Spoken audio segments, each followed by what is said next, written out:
Hari gini masih nggak bisa bikin cakwe sendiri di rumah? Sing gena tare. Sini-sini, tak ajarin bikin cakwe. Tahu nggak tips anti gagalnya Untuk apa? ngecek dalamnya gimana sih cakwe itu, rongga apa enggak. Triknya harus didiemin dalam kulkas 1 malam terlebih dahulu. Kalau kamu mau menghasilkan, nah ini rongga yang cakep kayak gini. Cakwe yang berhasil tuh harus ringan, renyah di luar, dan dalamnya berongga. Nah, untuk menghasilkan cakwe tersebut, adonannya harus benar. Dan gokilnya, bikin cakwe ini nggak perlu pakai mixer. Cukup pakai hadiah gratis dari Tuhan, yaitu tangan. Adonan wajib didiamkan semalam dalam kulkas agar gluten terbentuk dengan sempurna, dan hal ini yang bikin cakwe kamu tuh cuy tapi empuk.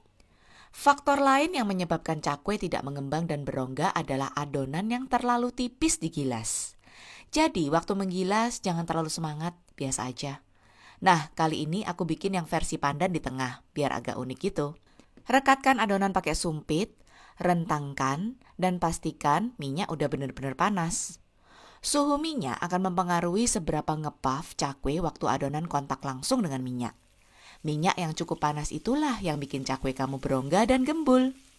Nah, yang satu ini cara menggorengnya baru boleh dibolak-balik, supaya cakwe merekah dengan sempurna.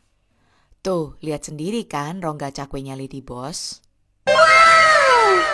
Bikin cakwe pakai resep mockup versi pandan, dicocolin pakai homemade selai serikaya. Gimana? Berani coba nggak?